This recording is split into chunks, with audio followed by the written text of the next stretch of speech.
वालेकुम, welcome back to my channel the educational hub. Students, अब जो इस वक्त जो टाइम चल रहा है उसके अंदर तमाम स्टूडेंट्स ही अपने एग्ज़ाम्स की प्रिपरेशन कर रहे हैं और उसके अंदर बहुत सारे स्टूडेंट्स को जो है वो गाइडेंस की ज़रूरत होती है कि पेपर अटैम्प्ट कैसे करना है, पेपर में पूछा क्या जाता है, हमें जवाब कैसे देना है। तो आपकी इस कन्फ्यूजन को क्लियर करने के लिए, बहुत सारे सवालात के जवाब देने के लिए आज हम ये वीडियो बना रहे हैं आपके लिए। तो इसको आपने बहुत गौर से देखना है और समझना है कि हमने पेपर को अटैम्प्ट कैसे करना है। इस वक्त यहाँ पर मेरे सामने जो पेपर रखा हुआ है वो है क्लास 9th का इंग्लिश का पेपर है ये, ठीक है। और ये प्रीवियस ईयर का पेपर है 2023 का। तो आप जो आपका आने वाला पेपर है वो भी इसी पैटर्न के ऊपर होगा, बिल्कुल यही पैटर्न है। तो सबसे इम्पोर्टेंट जो चीज़ है वो पैटर्न को समझना होता है कि आपसे पेपर में किस तरह से सवाल पूछा जाता है और आपने करना क्या है। तो यहाँ पर थोड़ा सा ये प्रॉब्लम है, इसको ज़रा इग्नोर कर दें। सबसे पहले आपने नोट देख लेना है। यहाँ पर आपके पास सेक्शन ए है कंपलसरी, ये तो आपने लाजमी अटैम्प्ट करना है। मल्टीपल चॉइस क्वेश्चन है, MCQs हैं, 20 मार्क्स हैं उनके, ठीक है। 20 ही आपके पास इसमें सवालात होते हैं और उसके 20 नंबर हैं, ठीक है। तो नोट सबसे पहले attempt all question in this section. इस सेक्शन में जो भी सवालात आपको यानी तमाम MCQs आपने अटैम्प्ट करने हैं। Do not copy down the part questions. देखिए अब बच्चे क्या करते हैं, ये पूरे MCQs को उठाकर कॉपी में उतारना शुरू करते हैं। इससे क्या होता है कि उनका टाइम वेस्ट होता है और आखिर में जो चीज़ें अटैम्प्ट करने वाली होती हैं वो उनसे रह जाती हैं, चाहे उनको आ भी रही होती हैं तो उनसे रह जाती हैं। तो आपने ऐसा कुछ भी नहीं करना है। आपने सिर्फ सिंपली क्या करना है कि आपने MCQ पढ़ा। फॉर एग्जाम्पल यहाँ पर MCQ नंबर 1 है, द होली प्रॉफिट सल्लल्लाहु अलैहि वसल्लम delivered his last sermon at. आपने इसको पढ़ा कि भाई हमारे नबी सल्लल्लाहु अलैहि वसल्लम ने लास्ट सरमन जो है वो कहाँ पर दिया था। तो यहाँ पर आपके पास जवाबात दिए हुए हैं, कुबा मस्जिद, ओरोना वैली, जबल रहमत या हुदैबिया। अब इसमें से जो भी सही जवाब है आप उसको अपनी कॉपी पर लिख देंगे बस, ठीक है। ये आपको ये पूरे स्टेटमेंट उतारना, जवाबात उतारना और फिर टिक लगाने का काम नहीं करना है, बल्कि आपने डायरेक्ट नंबर 1 डालना है और जवाब लिख देना है। नंबर 2 डालना है, उसका जवाब लिख देना है। नंबर 3 डालना है, उसका जवाब लिख देना है। इस तरह से आप तकरीबन 15 ही मिनट के अंदर बहुत से बहुत आप ये सेक्शन पूरा का पूरा जो है आपका अटैम्प्ट हो जाए। अच्छा जी, इसके बाद अब ये जो MCQs हैं इनको तो करवाने की नीड नहीं है। ऑब्वियसली आपने अपने चैप्टर्स को अच्छे से थॉरली रीड करना है, तो आप इन MCQs को बहुत इजीली सॉल्व कर लेंगे। ये तो बिल्कुल ही सॉलिड मार्क्स होते हैं जो कि आप इसमें से फुल बाय फुल भी ले सकते हैं, ठीक है। यहाँ पर हमारे पास जो है ये देख लेते हैं हम 18 तक तो MCQ आपके चैप्टर्स में से ही हैं। अब यहाँ पर 19 और 20 को देख लेते हैं कि ये थोड़ा सा ग्रामर से रिलेटेड यहाँ पर हमारे पास एक सवाल आ गया है। तो हम इसको देखते हैं कि इसको हमने कैसे सॉल्व करना है।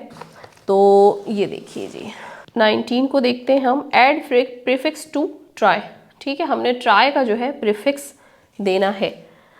अब यहाँ पर मैं इसलिए लिख रही हूँ कि मैं आपको समझा रही हूँ, आपने कुछ भी नहीं लिखना है, डिटेल्स नहीं लिखनी है, ना सवाल उतारना है, आपने सिर्फ और सिर्फ जवाब लिख देना है। जवाब अभी मैं आपको समझाती हूँ कैसे लिखना है। प्रीफिक्स, सबसे पहले तो देखें आपको ये पता होना चाहिए प्रीफिक्स क्या होता है। प्री मीन्स पहले, ठीक है। इसको इस तरह से याद रख लें कि पी से पहले और पी से प्रीफिक्स है, ठीक है।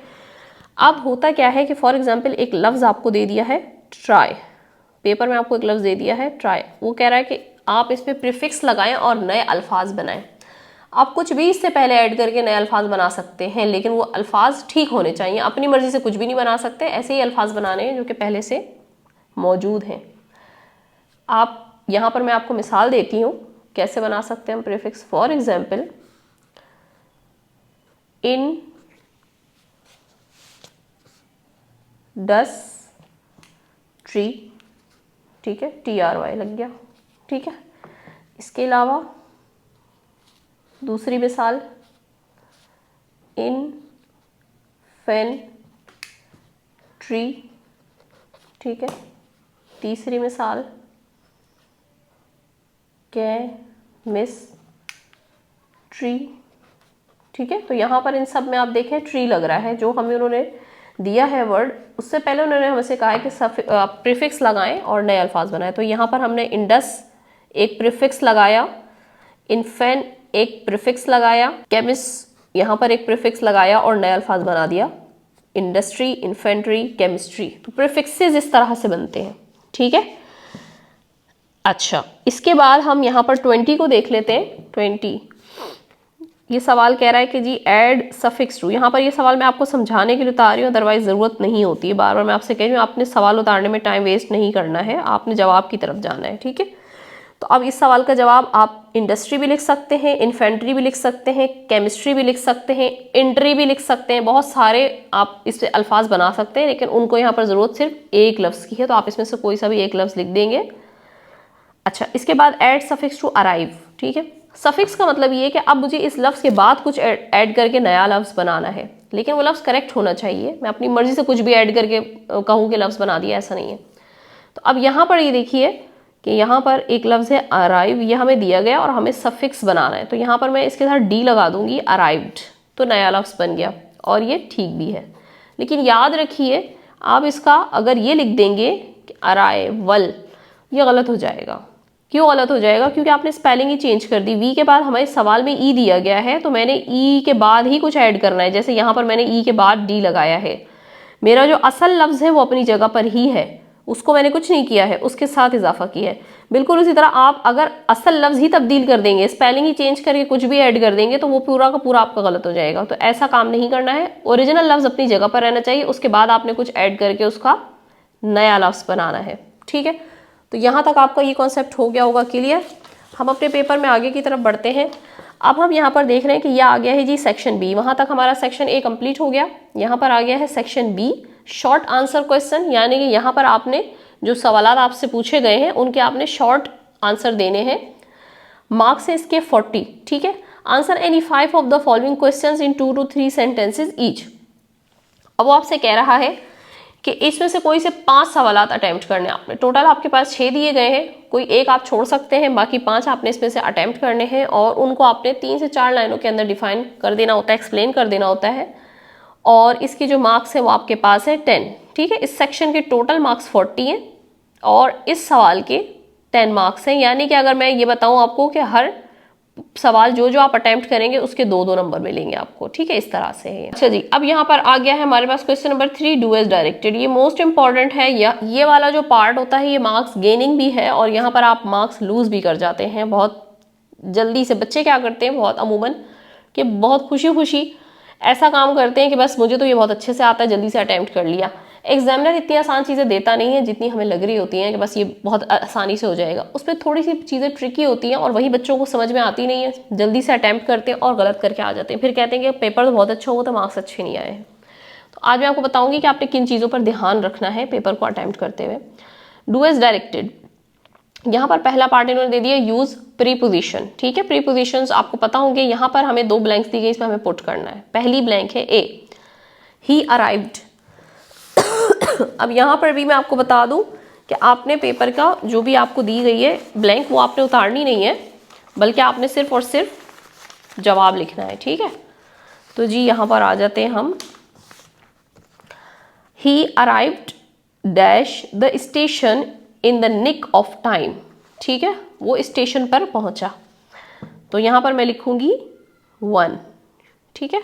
ये ज़रूरी होता है। मैं किस हिस्से का क्वेश्चन अटेम्प्ट कर रही हूँ तो मैं यहाँ पर लिखूंगी। सबसे पहला काम मैं क्या करूँगी, यहाँ पर मुझे पेपर में कॉपी के अंदर सबसे पहला काम करना है, मुझे मेंशन करना है मैं किस सेक्शन का पेपर अटेम्प्ट कर रही हूँ, सेक्शन बी, ठीक है। उसके बाद ये रहा क्वेश्चन नंबर 2, ये है 3, मैं अब अटेम्प्ट करने जा रही हूँ 3 डू एज डायरेक्टेड को, ठीक है। तो यहाँ पर मैं लिखूंगी 3, ठीक है। 3 का पार्ट 1। अच्छा याद रखिएगा जिस लैंग्वेज में पेपर में लिखा होता है ना, आपने भी उसी लैंग्वेज में लिखना है। अब ये 1 लिखा हुआ है ना, तो मैं ये वाला 1 लिखूंगी, ये सही नहीं है, ये गलत हो जाएगा। मुझे यही वाला 1 यूज करना है, रोमन वाला, ठीक है, 1, ताकि उनको पता चले कि मैं कहाँ से अटेम्प्ट कर रही हूँ, क्या अटेम्प्ट कर रही हूँ, 1। अब 1 की मैं ब्लैंक ए अटेम्प्ट कर रही हूँ तो मैं लिखूंगी ए। समझ आ रही है बात। ही अराइव्ड डैश द स्टेशन, तो यहाँ पर जो प्रीपोजिशन आना है वो आना है एट, तो इस तरह बस मैंने जवाब लिख देना है। अब एग्जामिनर को समझ आ जाएगा कि सेक्शन बी बच्चा कर रहा है, उसका उसने क्वेश्चन नंबर 3 लिया है, डू एज डायरेक्टेड, उसकी उसने पार्ट नंबर 1 लिया है, यूज प्रीपोजिशन, और उसकी ब्लैंक नंबर ए जो है हमारे पास ब्लैंक ए है उसका आंसर उसने लिखा हुआ है, तो उसको चेक करने में आसान होते हैं। अगर आप ये सब चीज़ें गलत सलत करते हैं या नहीं लिखते हैं तो अमूमन एग्जामिनर काट देते हैं काम को, क्योंकि उनके पास इतना टाइम नहीं कि डीपली बैठ के देखेंगे कि जी बच्चे ने कहाँ से कर लिया होगा। इन चीज़ों का बहुत ध्यान रखा करें पेपर के अंदर। अच्छा एट आ गया, ठीक है। याद रखिए अराइव्ड के साथ ना एट ही आता है मोस्ट ऑफ द टाइम, लेकिन एक ऑप्शन और भी है, ठीक है। वो होता है अराइव्ड ऑन। इस पर हम कभी डिटेल वीडियो भी बनाएंगे कि अराइव्ड ऑन हम कब यूज करते हैं। यहाँ पर मैं आपको बता देती हूँ कि याद रखिए, जब हम कभी किसी छोटे एरिया की बात करते हैं कि अराइव्ड का मतलब है पहुंचना, बंदा किसी छोटी जगह पर पहुंचा है, मिसाल के तौर पर एयरपोर्ट आया है कोई, ही arrived at airport, he arrived at station, he arrived at my home, he arrived at hospital, तो हम हमेशा एट का ही यूज करते हैं। लेकिन बहुत रेयर केसेस हैं जिसके अंदर हम अराइव्ड के साथ ऑन का यूज भी करते हैं। वो कौन से केसेस हैं? वो ये कि जब हम किसी बिग कैपेसिटी या बिग एरिया की बात करते हैं। भाई बिग एरिया क्या होता है? स्टेशन है, एयरपोर्ट है, वो स्मॉल एरियाज हैं। बिग एरिया का मतलब होता है जब हम किसी सिटी की बात करें या किसी कंट्री की बात करें, ठीक है, तो फिर हमें अराइव्ड के साथ ऑन लगाना पड़ता है। इसकी मिसाल है कि जी he arrived on New York at 5 o'clock, वो 5 बजे न्यूयॉर्क पहुंचा। तो फिर हमने क्या किया? अराइव्ड के साथ ऑन लगाया हुआ है, ठीक है। तो ये चीज भी आपने जहन में रखनी है। अराइव्ड एट भी पूछा जा सकता है, ऑन भी पूछा जा सकता है। तो आपको ये पता होना चाहिए दोनों में फर्क क्या है, कि जब हम किसी छोटे स्पेस की बात करते हैं, अब शहर या मुल्क के मुकाबले में एयरपोर्ट हो गया, स्टेशन हो गया, हॉस्पिटल हो गया, किसी का घर हो गया, ये सारे के सारे छोटे स्पेसेस हैं। लेकिन as compare to these areas, अगर हम बात करें किसी शहर की या मुल्क की, तो बड़ी जगह है, बड़ी लोकेशन है, तो उसके लिए फिर हम हमेशा अराइव्ड के साथ ऑन यूज करते हैं, ठीक है। अच्छा जी, इसके बाद यहां पर हम बी का जवाब देने जा रहे हैं, तो हम लिख देंगे बी। मदर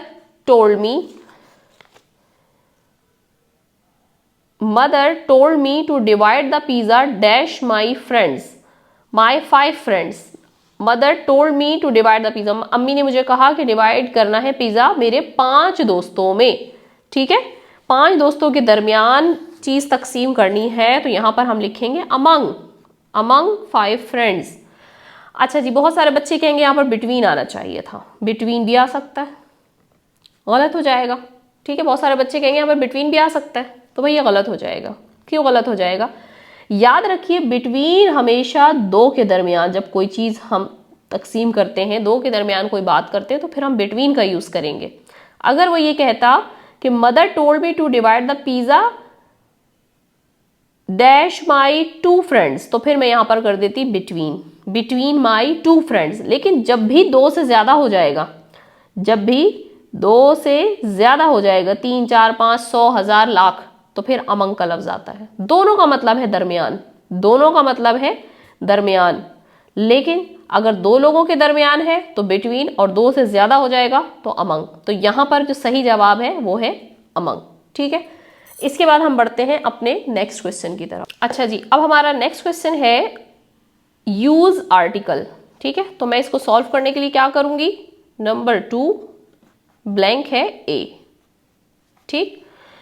अच्छा जी, अब ब्लैंक देख लेते हैं, क्या ब्लैंक है? Ali is dash only son of this family. अब इसमें 3 ही आर्टिकल हैं जो कि आ सकते हैं, या तो ए आ सकता है, एन आ सकता है, द आ सकता है। मेजॉरिटी ऑफ द स्टूडेंट्स क्या करते हैं, वही जो मैं आपको बताई थी कि जल्दी जल्दी खुशी में अटेम्प्ट कर लेते हैं, वो ये करते हैं कि ओनली का ओ देखा कि वॉवेल है और उससे पहले एन पुट कर दिया। रॉन्ग हो जाएगा आंसर। यहां पर अगर कोई बच्चा एन लिखेगा तो रॉन्ग हो जाएगा। यहां पर सही जवाब है the only son. Ali is the only son of this family. उसकी वजह क्या है? वैसे तो आर्टिकल्स का टॉपिक बहुत डिटेल टॉपिक है, इस पर भी इंशाल्लाह हम वीडियो बनाने की कोशिश करेंगे कि आपको कॉन्सेप्ट क्लियर हो जाए कि कब कहाँ पर क्या यूज करना है। तो जी याद रखिए, जब हम कभी भी किसी पर्टिकुलर चीज की बात करते हैं, किसी की चीज की तरफ इशारा करके बात कर देते हैं, खास चीज की तरफ इशारा कर देते हैं, तो फिर उस नाउन से पहले हमें दा लगाना पड़ता है। Ali is the only son of this family, चूंकि इस फैमिली की बात हो गई है, अब पर्टिकुलराइज कर दिया है कि वो इकलौता बेटा है इस फैमिली का, तो इस वजह से हम यहां पर लगा देते हैं द, ठीक। फॉर एग्जाम्पल यहां पर मैं आपको एक मिसाल देती हूं, इसको थोड़ा सा मजीद समझ लेते हैं, क्योंकि ये तो आना ही आना है पेपर में क्वेश्चन आर्टिकल्स का, तो आपको थोड़ा सा कॉन्सेप्ट हो जाए। देखो, एक जुमला है दिस इज आ बैग, ठीक है, तो हमने आ लगा दिया नॉर्मली, ठीक है। लेकिन अगर जुमला यूं कर दूं, this is dash bag which I like most, ये वो बैग है जिसे मैं बहुत ज़्यादा पसंद करती हूँ। तो अब मैंने इस बैग को ख़ास बना दिया, ठीक है, मैंने इस बैग को ख़ास बना दिया कि ये वो बैग है, ये वो बैग है जो कि मुझे बहुत ज़्यादा पसंद है। तो अब यहाँ पर मैं आ नहीं लगा सकती this is a bag which I like most, नहीं, this is the bag, this is the bag which I like most, ये वो बैग है जो कि मुझे बहुत पसंद है, ठीक है। तो इस वजह से इस लॉजिक से हमने यहाँ पर दा पुट किया है। अब हम आ जाते हैं अपनी नेक्स्ट ब्लैंक की तरफ, part B. My uncle is dash honest man of the town, my uncle is an honest, ठीक है। अब एन, अब अमूमन बच्चे देखते हैं कि जी ऑनेस्ट है तो इसमें ओ तो नहीं आ रहा, इसमें कोई वॉवल तो नहीं आ रहा, फिर हमने एन क्यों लगा दिया है। तो ऑनेस्ट अगर आप पढ़ते हैं, अगर इसको मैं उर्दू में लिखूं तो इसको हॉनेस्ट तो नहीं पढ़ते, हम ऑनेस्ट पढ़ते हैं, यानी एच साइलेंट कर देते हैं। तो हमारा जो वर्ड है वो ओ से शुरू हो रहा है। जब ओ से शुरू हो रहा है तो आपको पता है जब अल्फाज को वॉवल साउंड दे रहा होता है, जब भी कोई लफ्ज, तो उससे पहले हम एन लगा देते हैं। तो इस लॉजिक से हमने एन लगा दिया यहाँ पर। अब हम आगे बढ़ते हैं अपने क्वेश्चन नंबर 3 की तरफ। अब यहाँ पर मैं लिखूंगी पार्ट नंबर 3, ठीक है। चेंज द वॉइस है, चाहे तो हेडिंग डाल दें, अच्छी बात है, थोड़ी सी मेन हेडिंग डाल दें, इसमें कोई बुराई नहीं है, बहुत ही अच्छा है, थोड़ा क्लियर हो जाता है। चेंज द वॉइस, अब यहाँ पर मैं लिखूंगी part A, will he convey my important message, part A, will he convey my important message to his friend, ठीक है। सबसे पहले वॉइस चेंज करने के लिए आपने ये देखना है कि आपका जो स्टेटमेंट है वो किस फॉर्म में है। आपका जो स्टेटमेंट है वो एक क्वेश्चन की फॉर्म में, सवाल की फॉर्म में, आपने फॉर्म चेंज नहीं करनी होती, जिस फॉर्म में सवाल दिया गया है उसी में आपने जवाब देना है। अच्छा, अब वॉइस को चेंज करते वक्त हम किस चीज़ का ध्यान रखते हैं, पहले तो आपको ये देखना है कि ये एक्टिव है या पैसिव है। Will he convey my important message to his friend, बिल्कुल सिंपली पता चल रहा है कि ये एक एक्टिव वॉइस है। अब एक्टिव वॉइस के लिए हमें तब्दील करने के लिए क्या क्या हमें पता होना चाहिए, हमें पता ये होना चाहिए कि जी अगर विल लगा हुआ होता है तो हम कन्वर्ट जब इसको करते हैं पैसिव वॉइस के अंदर तो इसको हम कर देते हैं विल बी। इसके बाद हमारा जो हेल्पिंग वर्ब ये है, यहाँ पर विल बी हो जाएगा। उसके बाद जो हमारा वर्ब है कन्वे, ये थर्ड फॉर्म में चेंज हो जाएगा, ठीक है। उसके बाद मजीद क्या होता है, बाय का इस्तेमाल होता है, सब्जेक्ट जो है वो ऑब्जेक्ट बनता है और ऑब्जेक्ट जो है वो सब्जेक्ट बन जाता है। तो आइए इसको जरा हम समझते हैं, क्योंकि ये थोड़ा सा डिफिकल्ट सा टास्क है जिसको समझना बहुत ज़रूरी है डिटेल के साथ, ठीक है। तो यहाँ पर मैं इसको आपको समझाने के लिए राइट डाउन कर रही हूँ, will he convey my important message to his friend, ठीक है। अब देखो सबसे पहले आपने क्या करना है कि आपने इसमें से चीज़ें अलहदा कर देनी है। अब जब आपको कन्वर्जन सिखाया जाता है तो उसमें सबसे पहली चीज़ है कि आप पहले अपना असल जुमला निकाल लें। Will he convey my important message to his friend, object क्या है यहाँ पर आपका, बहुत सारे बच्चे कहेंगे टू हिज फ्रेंड, ये आपका ऑब्जेक्ट है, बिल्कुल भी नहीं, ये बिल्कुल भी आपका ऑब्जेक्ट नहीं है। आपका ऑब्जेक्ट यहाँ से पता चलता है, will he convey my important message, important message यहाँ तक, असल आपका जुमला ना यहाँ पर मुकम्मल हो रहा है, ठीक है। जुमला मुकम्मल होने के लिए सब्जेक्ट, ऑब्जेक्ट, वर्ब का होना जरूरी है, ठीक है। ही आपका सब्जेक्ट हो गया, कन्वे आपका वर्ब हो गया और माई इंपॉर्टेंट मैसेज आपका ऑब्जेक्ट हो गया। तो जुमला यहाँ हो गया मुकम्मल। एक्चुअली ये एक्स्ट्रा दिया हुआ है, ठीक है, ये जुमले को इन्होंने एलोंगेट कर दिया है, एक्स्ट्रा करके दे दिया है। तो आपने इससे कंफ्यूज नहीं होना है, आपने अपने ऑब्जेक्ट को पहचानना है, ये आपका ऑब्जेक्ट नहीं है। अगर आप इसको ऑब्जेक्ट बनाएंगे आपका जुमला गलत हो जाएगा। आपका ऑब्जेक्ट ये है माई इंपॉर्टेंट मैसेज, ठीक है। ये है आपका सब्जेक्ट, ये है आपका वर्ब, ये है आपका हेल्पिंग वर्ब। ये पहले आपने पहचान ली, चीज़ें क्लियर हो गया। अब हम कन्वर्ट करने की तरफ आते हैं। कन्वर्ट करने के लिए आपको ये बात तो पता है कि विल पैसिव वॉइस में जब जाता है तो विल बी बन जाता है, ठीक है, ठीक। यहाँ पर ये है आपका सब्जेक्ट, ये बनेगा ऑब्जेक्ट। तो जब ही को हम ऑब्जेक्ट बनाते हैं तो हम करते हैं हिम, ठीक है। वर्ब है आपके पास कन्वे। याद रखिए हमेशा पैसिव वॉइस के अंदर वर्ब की जो है थर्ड फॉर्म यूज होती है, तो ये कन्वर्ट हो जाएगा कन्वेड के अंदर, ठीक है। ऑब्जेक्ट है आपका माई इम्पॉर्टेंट मैसेज, वो ऐसा का ऐसा ही रहेगा। ये सिर्फ और सिर्फ योगा के हम चेंज करते वक्त इसको सब्जेक्ट बना देंगे। ये सारी तब्दीली आपने नोट कर लेनी, कोई मसला नहीं, आप नोट कर सकते हैं पेपर के दौरान भी, पेंसिल से इसको आप नोट कर सकते हैं अपनी आसानी के लिए, ताकि आप गलती ना करें। अब हम इसका सोल्यूशन बनाते हैं, इसको तरतीब में लाते हैं। ऑब्जेक्ट है हमारा जी माई इम्पॉर्टेंट मैसेज, तो मुझे ये पता है कि जी ये सबसे पहले आना होता है। ऑब्जेक्ट जो होता है वो सब्जेक्ट बनता है, लेकिन क्या विल से मैं भी पहले ले आऊँ? नहीं ला सकती, क्योंकि सवालिया फॉर्म में हमें स्टेटमेंट दिया गया, मुझे जवाब भी सवालिया फॉर्म में देना, तो विल अपनी जगह पहले ही आ जाएगा। ठीक है, विल विल, तो अब क्या विल भी लिख दूं? नहीं, कभी भी नहीं। इसके लिए मुझे क्या करना है, सिर्फ विल यहां पर आएगा। विल ऑब्जेक्ट है, सब्जेक्ट बनता है। माई इम्पॉर्टेंट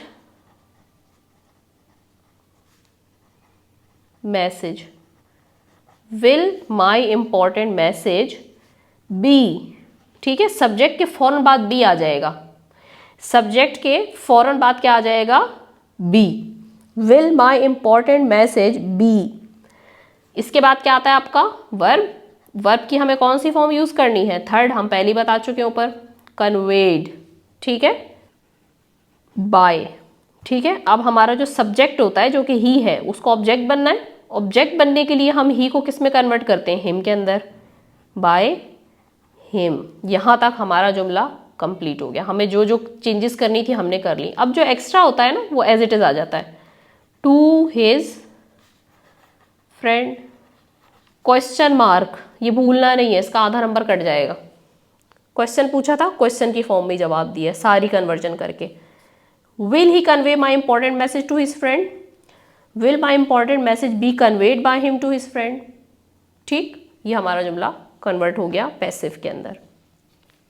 उम्मीद है यहां तक आपको क्लियर हो गया होगा। ये वो है जो हमसे पेपर में पूछा गया है। आपने ये सब कुछ नहीं लिखना है, आपने जवाब लिखना है। मैं यहाँ पर समझाने की नीयत से इन स्टेटमेंट्स को उतार रही हूँ। ठीक है, तो पहले हम अपने कन्वर्जन देख लेते हैं। सबसे पहले हमें समझना है कौन सा वॉइस है। मैनी प्राइजेस वर वोन बाय हर, बहुत ही क्लियर है कि ये पैसिव वॉइस है। ठीक है, अगर मैं अभी इसकी डिटेल में चली जाऊंगी कि क्या निशानी है, कैसा पहचानना है, तो वीडियो बहुत लंबी हो जाएगी। पैसिव वॉइस है। ठीक है, अब कन्वर्जन की तरफ जाते हैं।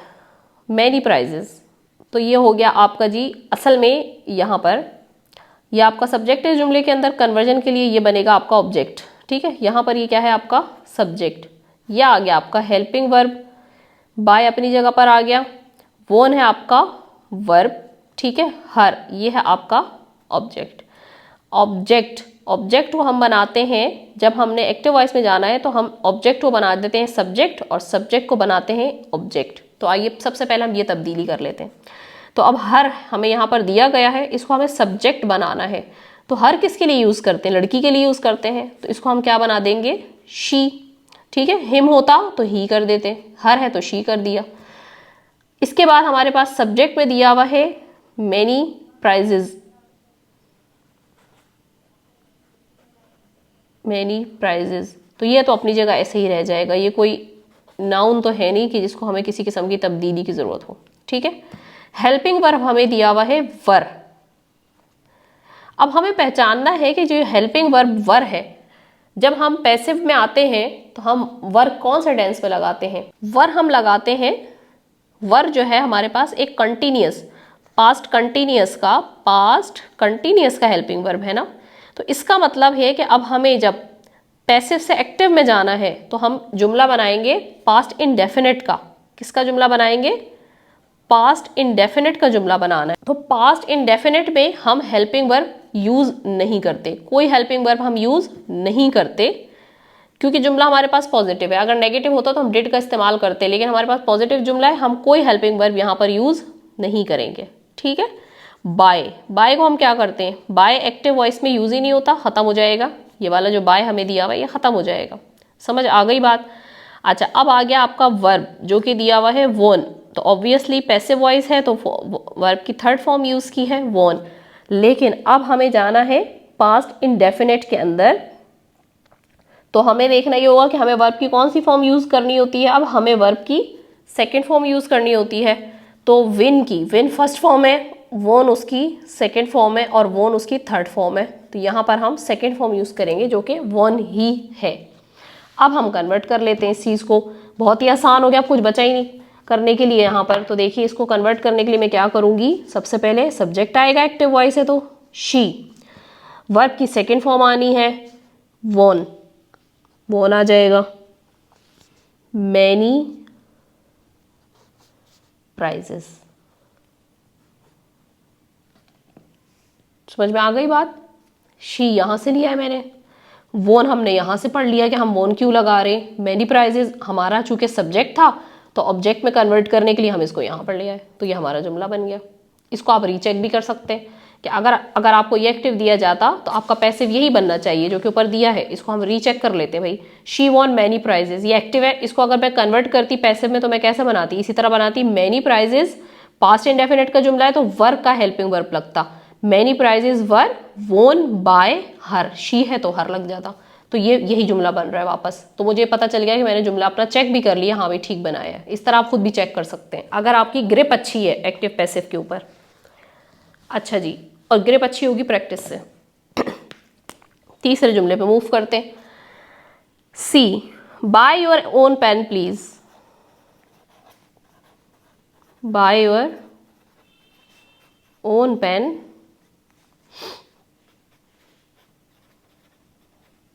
प्लीज। अब देखो ये एक बिल्कुल डिफरेंट सा जुमला आ गया, ठीक है। अगर ये एक्टिव होता तो सब्जेक्ट पहले आ रहा होता, पैसिव होता तो ऑब्जेक्ट कोई पहले आ रहा होता, कोई बाय नजर आता, हमें वर्ब की थर्ड फॉर्म नजर आती। ऐसा कोई जुमले का स्ट्रक्चर है ही नहीं। अब परेशानी की बात हो गई, क्या करें। बिल्कुल परेशानी की बात नहीं है। जुमला स्टार्ट हो रहा है वर्ब से, बाय, बाय एक वर्ब है ना, सब्जेक्ट तो नहीं है, खरीदना। जब भी कोई जुमला वर्ब से स्टार्ट होता है ऐसे जुमले को हम कहते हैं इम्पेरेटिव सेंटेंसेस, जो कि आप लोगों को इल्म होगा क्योंकि आप लोगों ने नरेशन भी पढ़ी है। इम्पेरेटिव सेंटेंसेस, इम्पेरेटिव सेंटेंसेस कौन से होते हैं, जिसमें कोई हुक्म दिया जाए, इनको हुक्मिया भी कहते हैं, इल्तिजाइया भी कहते हैं, जिसमें कोई इल्तिजा की जाए, कोई दरख्वास्त की जाए, समझ आ रही है बात, कोई हुक्म दिया जाए, ऐसे जुमलों को हम कहते हैं इम्पेरेटिव सेंटेंसेस, जो कि वर्ब से स्टार्ट होते हैं। जैसे मैं कहूँ क्लोज द डोर, दरवाजा बंद कर दो, क्लोज, क्लोज से जुमला शुरू हो रहा है, इंपेरेटिव सेंटेंस है, ठीक है। Give me a glass of water, give, give क्या है, वर्ब है, तो ये भी एक इंपेरेटिव सेंटेंस है कि मैं कह रही हूँ कि आप पानी दो। इसी तरह ये भी एक इंपेरेटिव सेंटेंस है। बाय योर ओन पेन, अपना पेन खरीदो, प्लीज, वो रिक्वेस्ट कर रहा है, प्लीज से हमें ये पता चल रहा है कि वो रिक्वेस्ट कर रहा है। अब इसको हमने पैसिव में कैसे चेंज करना है, याद रखें, इसका एक खास स्ट्रक्चर है, वो आपने याद रख लेना है। इस तरह के जुमले इसी तरह चेंज होते हैं। वो क्या स्ट्रक्चर है, इसके मतलब होते तो ये दो तीन तरह से चेंज है, लेकिन हम आपको यहाँ पर एक पर्टिकुलर फॉर्मूला दे रहे हैं, इसको आप लगाएंगे आपका जुमला ठीक बनेगा। इसके ऊपर डिटेल वीडियो हम फिर कभी बनाएंगे जिसके अंदर हम बताएंगे कि हम इसको दो तीन तरीकों से किस तरह बना सकते हैं। सबसे पहले ऐसा जुमला जब हम पैसिव वॉइस में लेके जाते हैं, ठीक है, पैसिव तो ये नहीं है ना, ये तो पता चल रहा है क्योंकि ना इसमें बाय लगा हुआ है ना वर्ब की थर्ड फॉर्म है, तो ये पैसिव तो है ही नहीं, है तो एक्टिव, ठीक है। वर्ब की भी फर्स्ट फॉर्म है, थर्ड फॉर्म नहीं है, पैसिव तो नहीं है, तय हो गया, एक्टिव है, ठीक है।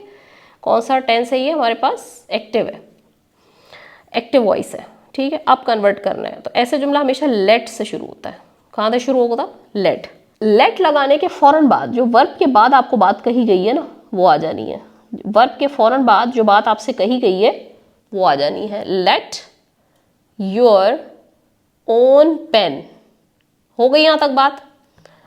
बी, क्या लगेगा इसके बाद, बी। देखो ये मैं आपको स्ट्रक्चर बता दिया, लेट लगेगा, लेट के बाद आपने वर्ब को छोड़ के उसके आगे जो बात कही गई है वो लगा देनी है, योर ओन पेन, फिर आपने लगा देना है बी। इसके बाद अब लगाएंगे जो वर्ब आपका है उसकी थर्ड फॉर्म, बॉट,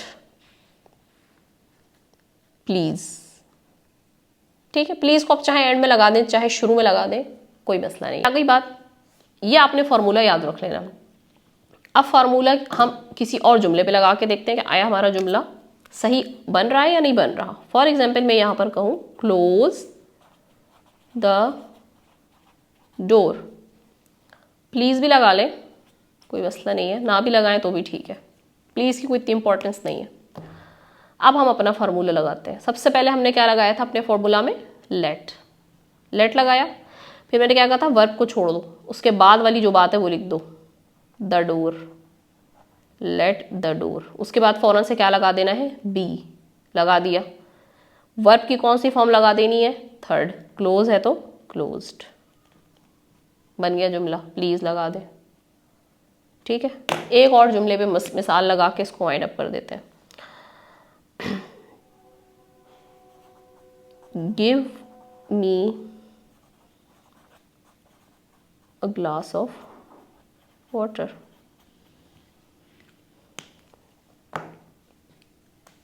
लेट, ठीक है, पूरा जुमला आ जाएगा। Let me a glass of water, फौरन से क्या लगा देना उसके बाद, बी। वर्ब की कौन सी फॉर्म लगा देनी है, third, given. Late me a glass of water be given. इस तरह से ये जुमले बनते हैं। इस फार्मूला को लगाकर आप इसके सम के कोई से भी जुमले, कितना भी मुश्किल जुमला आ जाए, आप ये फार्मूला लगाएं, आपका सेंटेंस इंशाल्लाह ताला बिल्कुल ठीक बन जाएगा। इनको कहते हैं इंपेरेटिव सेंटेंसेस, और ये चीज़ आपने जहन में रखनी है। पेपर में बहुत ईजी से नहीं आते हैं क्वेश्चन, ऑब्वियसली थोड़े से ट्रिकी होते हैं, लेकिन अगर आपने प्रैक्टिस की हुई है और थोड़ा सब्र के साथ आप काम लेकर करेंगे तो इंशाल्लाह ताला अच्छा पेपर अटैम्प्ट कर लेंगे। जल्दबाजी नहीं करनी है। अच्छा, इसके बाद नेक्स्ट पर हम जाते हैं। अब है हमारा सेंटेंस डी। डी क्या कह रहा है, who has stolen my cash box. ठीक है, तो अब यहाँ तक आते आते आपको समझ में आ गया होगा कैसे जो है हमने सब्जेक्ट को ऑब्जेक्ट बनाना होता है। सबसे पहला काम क्या है, जुमला पहचानना है। कौन सा जुमला है, एक्टिव है, सिंपल, ठीक है, एक्टिव है, क्वेश्चन फॉर्म में है, क्वेश्चन फॉर्म में ही जवाब देना है। जवाब देने के लिए हम कन्वर्जन करते हैं, किस तरह से करेंगे हम, माय कैश बॉक्स, ये मेरा ऑब्जेक्ट है, ठीक है, हु जो है मेरा सब्जेक्ट है, स्टोलन जो है मेरा वर्ब है। अब यहाँ पर आपने इससे कंफ्यूज नहीं होना कि वर्ब की थर्ड फॉर्म दी है। वर्ब की थर्ड फॉर्म इसलिए दी हुई कि हैज़ लगा हुआ, ये एक परफेक्ट का जुमला है, इस वजह से थर्ड फॉर्म लगाई है। पैसिव की वजह से थर्ड फॉर्म नहीं लगी हुई है। ठीक, ऑब्जेक्ट सब्जेक्ट वर्ब तीनों मिल गए, हेल्पिंग वर्ब मिल गया। चलें जी, आते हैं कन्वर्जन की तरफ। माय कैश बॉक्स, ठीक है, आपका ऑब्जेक्ट सब्जेक्ट बनता है तो यहाँ पर सब्जेक्ट बन जाएगा माय कैश बॉक्स। हैज़ है, ये हेल्पिंग वर्ब है हैज़, तो कौन सा हेल्पिंग वर्ब लग जाता है पैसिव बनाते वक्त, जब हमारे पास परफेक्ट होता है तो उसको हम परफेक्ट कंटिन्यूअस में ले जाते हैं। हैज़ है तो हैज़ बीन लग जाता है। My cash box has been, verb की कौन सी फॉर्म है, ऑलरेडी थर्ड लगी हुई है, हमें थर्ड ही लगानी होती है तो आसानी हो गई, स्टोलन बाय। हु है तो इसका हम ऑब्जेक्टिव जो केस है हु का वो होता है हुम, बाय हुम क्वेश्चन मार्क। ठीक है, अच्छा एक तरीका और है इसको बनाने का, वो आप यूं भी कर सकते हैं, बाय हुम, यहां से भी जुमला शुरू कर सकते हैं, by whom my cash box has been stolen. ठीक है, ये भी ठीक है, ये दोनों ठीक है, दोनों ठीक है। चलें जी, इसके बाद हम आगे बढ़ते हैं। अब हमारे पास आ गया है जी चेंज द नरेशन। नरेशन जो है वो बड़े मज़े की चीज़ है, बड़े मज़े के इसके अंदर चेंजेस होते हैं। बच्चे इसको जो है वो वॉइस के साथ मिक्स कर लेते हैं अक्सर, के वॉइस की चेंजेस यहाँ लगा दी, यहाँ की चेंजेस यहाँ लगा दी। थोड़ा सा फ़र्क है, ज़्यादा नहीं है, थोड़ा सा फ़र्क है, लेकिन फ़र्क है और वो आपने याद भी रखना है। छोटी सी गलती पूरा क्रॉस, पूरा नंबर डिडक्ट हो जाएगा आपकी छोटी सी गलती से, क्योंकि थोड़ा सा ही काम करना है, एक ही नंबर है तो ऑब्वियसली कि वो उसमें से आपको बैठ कर डिफाइन नहीं करेंगे मार्क्स को, बल्कि कट कर देता है चेकर जो होता है। ग्रामर ही तो चेक कर रहा है, ग्रामर मिस्टेक हुई पूरा क्रॉस, ना उसने राइटिंग देखनी है, ना प्रेजेंटेशन देखनी है, ना कुछ देखना है, उसने आपकी सिर्फ ग्रामर चेक करनी है। तो देखते हैं जी, change the narration. We said to him did you find any stranger here in this compound. चलें इसको भी लिखते हैं ताकि आपको हम समझा सकें। चलें जी, पहले हम चेंजेस देखते हैं कि हम करते क्या है। सबसे पहला चेंज हम क्या करते हैं, कॉमा इन्वर्टेड कॉमास को हटाते हैं। ठीक है, किसी भी कंजंक्शन को यूज़ करते हुए हमने जुमले को जोड़ना होता है। साथ साथ हल करेंगे, we said to him, said to change हो जाता है टोल्ड के अंदर, ना भी करें तो भी ठीक है, लेकिन अच्छा है कि चेंज कर दें। वी टोल्ड हिम, अब टोल्ड के बाद कभी टू मत लगा दीजिएगा, ठीक है, गलत हो जाएगा ये। We told him, comma inverted commas हटता है और उसकी जगह कोई ना कोई हमें कंजंक्शन लगाना होता है। अब लेकिन हमें पहले ये देखना ज़रूरी है कि हमारा जो ऑब्जेक्टिव जो हमारा स्पीच है वो अंदर है क्या। Did you find any stranger, तो वो है क्वेश्चन, क्वेश्चन कर रहा होता है, तो फिर हमें कौन सा कंजंक्शन लगाना होता है, फिर हम लगाते हैं इफ़। ठीक है, यहाँ पर मैं चेंज जो है वो ग्रीन से लिख देती हूँ ताकि आप लोगों को क्लियर हो जाएगा। We said to him, comma inverted comma हटेगा, चूंकि क्वेश्चन है अंदर, did you find, helping verb से स्टार्ट हो रहा, क्वेश्चन मार्क भी लगा हुआ है, तो यहाँ पर हम कंजंक्शन यूज करेंगे इफ, कॉमा इन्वर्टेड कॉमा हटेगा, उसकी जगह आ जाएगा इफ। अब इसके बाद हमने क्या करना है, अब जब इफ लगा देते हैं तो जो सवाल है वो सवाल फिर नहीं रहता अंदर। अब हम डिड से शुरू नहीं करेंगे बात, हम अपने सब्जेक्ट से शुरू करेंगे, ठीक है। सब्जेक्ट यहाँ पर हमारा कौन है, यू, ठीक है, यू। तो जब यू होता है हमारा जो सब्जेक्ट है वो सेकंड पर्सन प्रोनाउन अगर होता है तो उसको हम चेंज करते हैं इस वाली स्पीच के ऑब्जेक्ट से, ठीक है, ऑब्जेक्ट से। ऑब्जेक्ट क्या है, हिम, तो ये यू कन्वर्ट हो जाएगा ही के अंदर, ठीक, डिड खत्म हो जाएगा। तो यहां पर हम यू की जगह क्या लिख देंगे, ही, ठीक। अब हमें टेंस पहचानना है क्योंकि यहां पर हमें या तो हेल्पिंग वर्ब पुट करना है या वर्ब की फॉर्म चेंज करनी है, क्या करना है ये हम देखेंगे अपने टेंस को देखते हुए कि टेंस क्या है हमारे पास टेंस डिड को देखते हुए हमें पता चल रहा है कि हम पास्ट इंडेफिनिट के जुमले में हैं। तो पास्ट इंडेफिनिट जात चेंज होता है किसके अंदर, पास्ट परफेक्ट के अंदर, ठीक है। पास्ट इंडेफिनिट जो होता है वो चेंज होता है जाके पास्ट परफेक्ट के अंदर, ठीक है। तो पास्ट परफेक्ट का स्ट्रक्चर अब हमें यूज करना है, इफ ही हैड, ठीक है। पास्ट परफेक्ट का जो हेल्पिंग वर्ब वो हैड है, वर्ब की फिर थर्ड फॉर्म आएगी क्योंकि परफेक्ट का जुमला बनाना है तो वर्ब की थर्ड फॉर्म आ जाएगी, तो फाइंड की जगह क्या हो जाएगा, found. Found, if he had found any stranger here, here लिखा हुआ है, हेयर चेंज हो जाता है देयर के अंदर, ठीक है, देयर। इन दिस चेंज होता है दैट के अंदर, दैट। कंपाउंड कोई चेंज नहीं होगा ऑब्वियसली, कंपाउंड, ठीक है। और अब जो क्वेश्चन मार्क है वो खत्म हो जाएगा क्योंकि हमने सवाल का जवाब जो है वो जवाब की सूरत में देना है, तो अब क्वेश्चन मार्क नहीं लगना है, यहाँ पर फुल स्टॉप लगना है। इन सब चीज़ों का आपने छोटा छोटा सा जो है वो ध्यान रखना है। इसको भी मैं ग्रीन से कर दूँ ताकि आपको याद रहे कि ये भी हमने चेंज करना है। तो इस तरह से फिर ये जुमला हमारा बन गया, ठीक है। सबसे पहले हमने पहचान लिया कि ये हमारे पास इनडायरेक्ट स्पीच है, इसको हमने फिर डायरेक्ट में कन्वर्ट करना है, ठीक है। तो डायरेक्ट में कन्वर्ट करने के लिए कॉमा इन्वर्टेड कॉमास आ जाएंगे, ठीक है। इस तरह से ये वाली चेंजेस हमने करनी है। तो सबसे पहले मैं देखूंगी ही टोल्ड मी दैट, तो इसको मैं चेंज करने के लिए क्या करना है, सबसे पहला change he told, told change हो जाता है किसके अंदर, सेड टू के अंदर, ही सेड टू मी, पहला चेंज हो गया हमारा। यहाँ तक आके हमारी बात वैसे भी कंप्लीट होती है और हम फौरन से कॉमा इन्वर्टेड कॉमास पुट कर देते हैं क्योंकि अब हमें अंदर का स्टेटमेंट देना है। अंदर का स्टेटमेंट देने से पहले हमें ये पहचानना है कि हमारे पास टेंस कौन सा दिया है क्योंकि उसी के अकॉर्डिंग हमें टेंस चेंज करना होता है। वी हैड डन जब मैंने देख लिया तो मैंने समझ लिया कि मुझे जो जुमला दिया गया है वो है पास्ट परफेक्ट का, क्योंकि हैड पास्ट परफेक्ट का हेल्पिंग वर्ब भी है और वर्ब की थर्ड फॉर्म भी लगी हुई है, तो इट मीन्स ये पास्ट परफेक्ट का जुमला है। इनडायरेक्ट से डायरेक्ट में जाने के लिए हम उल्टा जाते हैं, पास्ट परफेक्ट से हमें किस में जंप करके जाना है, पास्ट इंडेफिनिट के अंदर जाना होता है ना। पास्ट परफेक्ट कंटिन्यूअस होता तो हम पास्ट कंटिन्यूअस में जाते हैं, तो इसके अंदर हमें जाना है। तो अब मुझे पता चल गया कि अंदर का जुमला पास्ट इंडेफिनिट में होना चाहिए, ठीक है भाई, हो गया। ये आ गया हमारा सब्जेक्ट, दैट तो खत्म हो गया ना, दैट की जगह पर हमने ये लगाया है कॉमा इन्वर्टेड कॉमास, ही याद रखिए जब भी आपके पास ही शी इट दे आएगा उसको कुछ भी चेंज नहीं होता, वो एज इट इज आ जाता है, तो यहाँ पर ये एज इट इज आ जाएगा ही। थर्ड पर्सन प्रोनाउन चेंज नहीं होते, ही शी इट दे ये चेंज नहीं होते हैं, ये एज इट इज आ जाएगा ही। पास्ट इंडेफिनिट का जुमला है, हैड तो नहीं लगेगा, अब डन भी नहीं लगेगा। पास्ट इंडेफिनिट के जुमले में लगनी है वर्ब की सेकेंड फॉर्म, ये बात आपको पता होगी।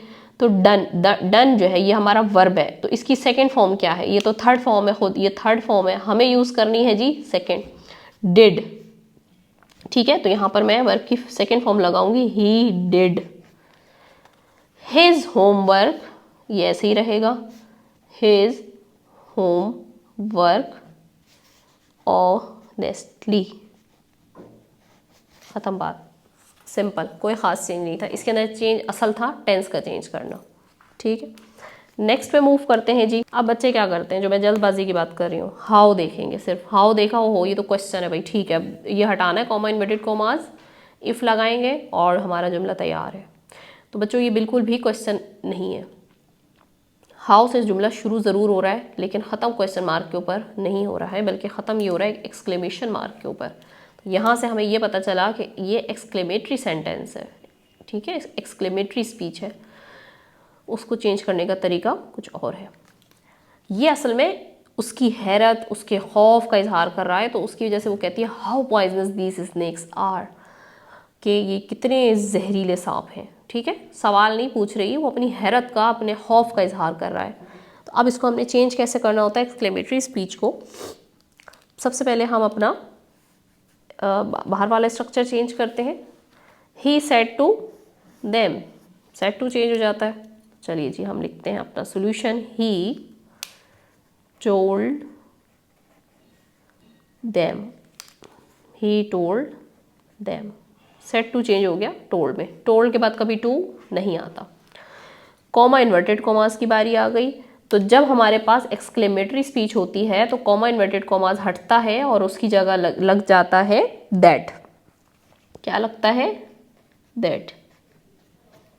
हो गया, यहाँ तक हो गया। चलो जी अब आ गई अंदर की बारी। How poisonous these snakes are, exclamatory speech है, इसको चेंज करने का जो फॉर्मूला है वो ये होता है कि हम कभी भी इसको हाउ से शुरू नहीं करते हैं। देखो इस लफ्ज़ के अंदर हाउ आ सकता है, अलास आ सकता है, हुर्रा आ सकता है, ये सारे जो लफ्ज़ होते हैं ये स्किप हो जाते हैं। इसके बजाय हमने अपना जुमला जो शुरू करना होता है वो करना होता है सब्जेक्ट से, ठीक है। तो यहाँ पर हमारा जो सब्जेक्ट है जुमले के अंदर वो दीज है, ठीक है, दीज से हमने शुरू करना है। These snakes are, how poisonous these snakes are.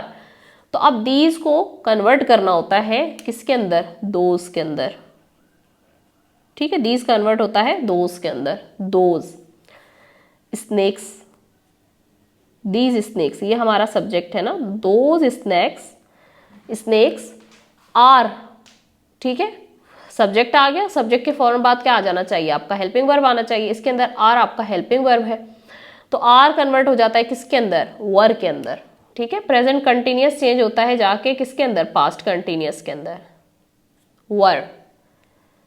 अब वो कैसा इजहार कर रहा है कि वो बहुत पॉइजनस स्नेक्स हैं, बहुत जहरीले स्नेक्स हैं। तो इसको मैं कन्वर्ट करूंगी that those snakes were very poisonous, वो सांप बड़े जहरीले। अब ये जो एक्सक्लेमेटरी मार्क था हमारे पास स्पीच के अंदर ये भी नहीं लगता, खत्म, क्योंकि उसने इजहार किया था तो हमने लगा दिया। अब यहाँ पर हम चूंकि हम बात कर रहे हैं इनडायरेक्ट स्पीच के अंदर, तो यहाँ पर ये चीज़ का इस्तेमाल फिर हम दोबारा नहीं करते हैं। He told them that those snakes were very poisonous, ठीक। यहाँ पर हमारे पास आ जाएगा डी, यू। पहले हमने ये पहचान लिया कि ये हमारे पास कैसी स्पीच है, ये हमारे पास इनडायरेक्ट स्पीच है। तो अब हमने इसको कन्वर्ट करना है डायरेक्ट स्पीच के अंदर, ये है इनडायरेक्ट। कैसे लिखते हैं, you forbade me to sit there, तुमने मुझे मना किया कि वहां ना बैठो, ठीक है। फॉरबेड का मतलब होता है मना करना, ये लफ्ज़ काफ़ी यूज होता है। You forbade me, you forbade me है, कन्वर्ट हो जाएगा सेड टू के अंदर, सेड टू मी, ठीक, comma inverted commas. You forbade me, तुमने मना किया है। मना करने का मतलब ये होता है कि मुझे किसी ने हुक्म दिया है कि भाई वहाँ नहीं बैठना है। इसका मतलब आपको अगर याद हो, अभी हमने आपको पैसिव वॉइस करते हुए समझाया था कि जब भी कोई जुमला वर्ब से शुरू होता है तो वो इम्पेरेटिव सेंटेंस कहलाता है, यानी किसी भी हुक्म की बात हो रही है, कोई रिक्वेस्ट की जा रही है, कुछ भी, लेकिन वर्ब से शुरू होने वाला जुमला है वो इम्पेरेटिव कहलाता है। तो यहाँ पर हमें नज़र आ रहा है कि हमें एक ऑर्डर दिया जा रहा है, मना किया जा रहा है कि वहाँ नहीं बैठना है, तो इसका मतलब है कि ये इम्पेरेटिव सेंटेंस है। इम्पेरेटिव सेंटेंस तो वर्ब से शुरू होना चाहिए। अब मैं यहाँ से कौन सा वर्ब ले लूँ, तो भाई यही तो वर्ब है। You forbade me to sit there, you said to me do not sit there है, ठीक है। देयर को देयर ही लिख देंगे कुछ बच्चे, जबकि देयर नहीं होगा, ये आपका इनडायरेक्ट स्पीच पे। डायरेक्ट के लिए हम क्या करते हैं, देयर को हम वापस ले जाएंगे किसके अंदर, हेयर के अंदर, ठीक है। Full stop, comma, inverted commas, do not sit here, imperative sentence है।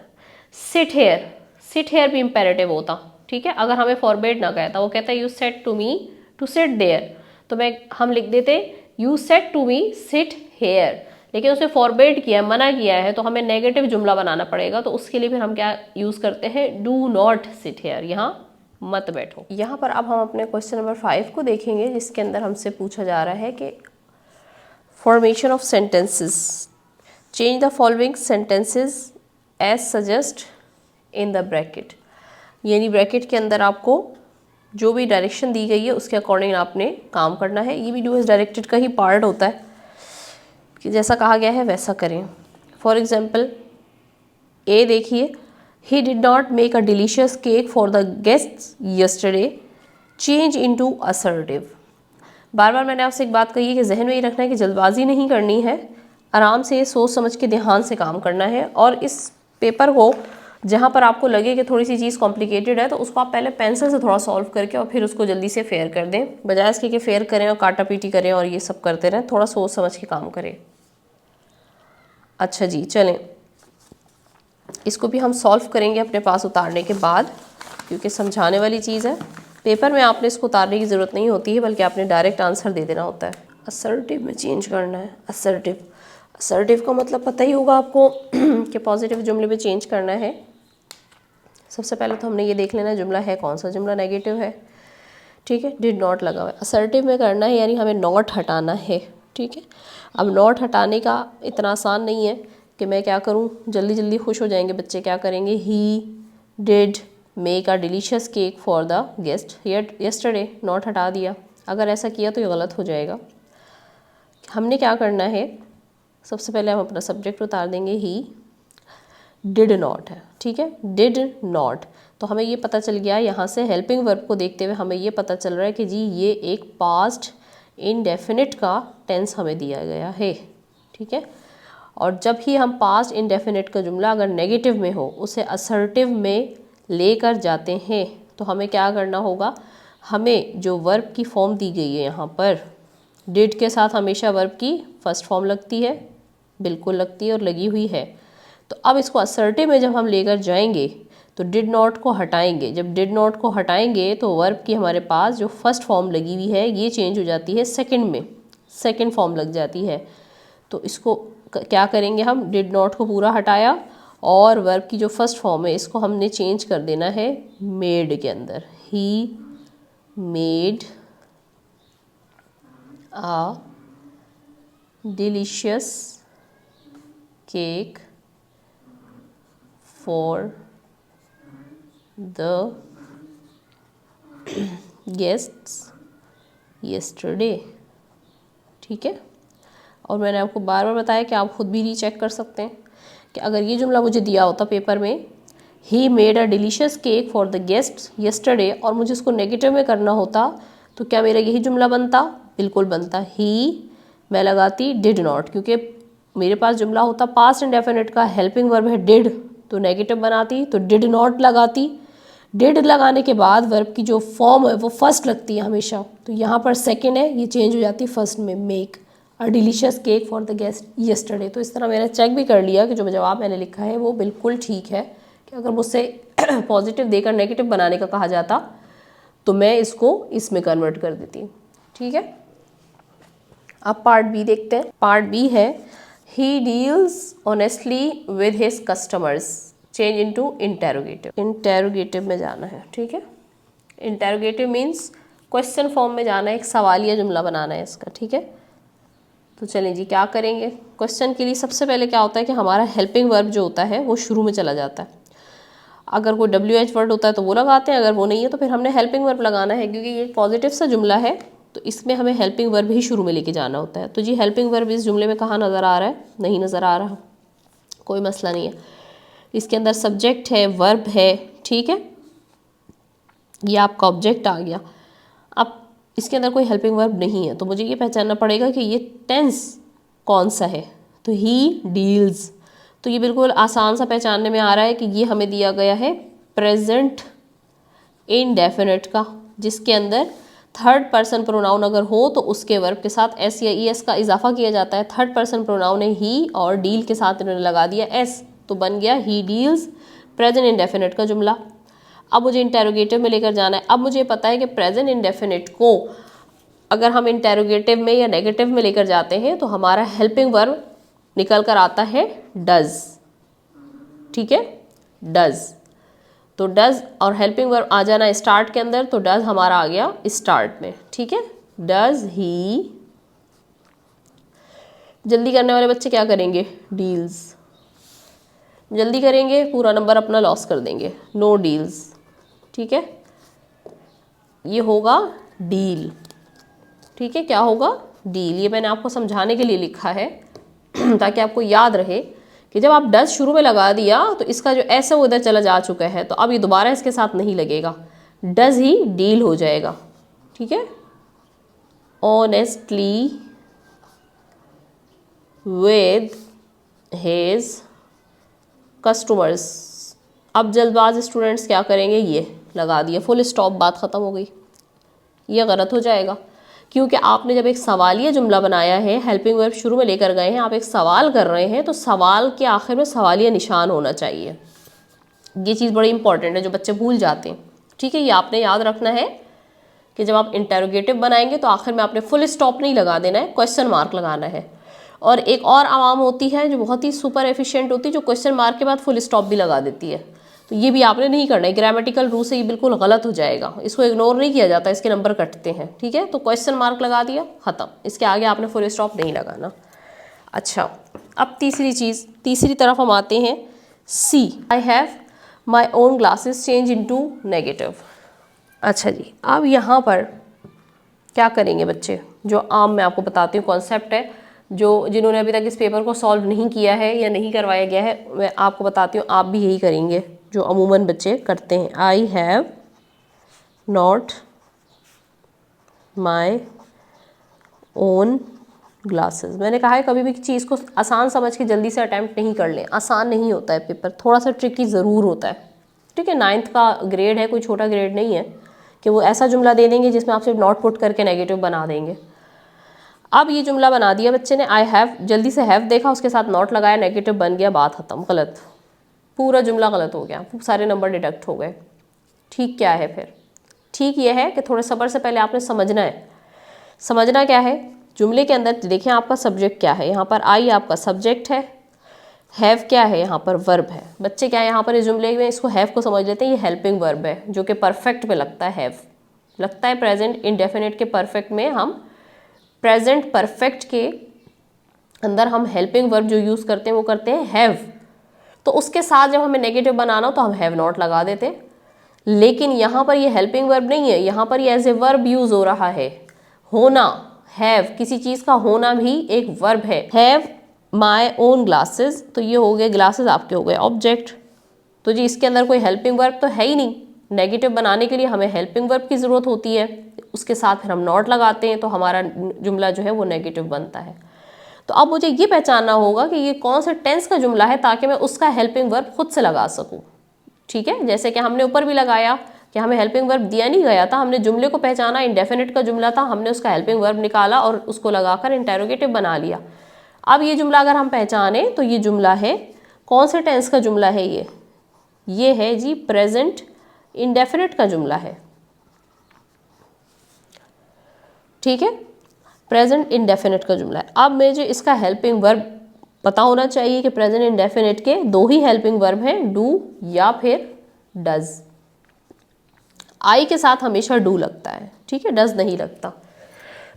नेगेटिव बनाना है तो डू नॉट हो जाएगा। ठीक है, अब मैं जुमला बनाकर दिखाती हूँ कि जी इसका नेगेटिव कैसे बनेगा। I do not have my own classes. ठीक है, ये जुमला बिल्कुल सही है। अब इसका नेगेटिव ठीक बन गया है क्योंकि हेल्पिंग वर्ब यहाँ पर हमने क्या लगाया है, डू। ठीक है, ये सब्जेक्ट हो गया, ये हमारा वर्ब हो गया, ये हमारा ऑब्जेक्ट हो गया, हेल्पिंग वर्ब डू नॉट है। समझ आ रही है बात। इस तरह से भी पूछा जा सकता है कि आपको यही जुमला दिया जाता है आई हैव माई ओन क्लासेस और इसका कहा जाता है इंटेरोगेटिव बनाए। तो इंटेरोगेटिव के लिए भी आप यही करेंगे, जुमला पहचाना, उसका हेल्पिंग वर्ब निकाला और हेल्पिंग वर्ब को ले जाएंगे स्टार्ट में, do I have my own classes, तो आपका इंटेरोगेटिव बन जाएगा।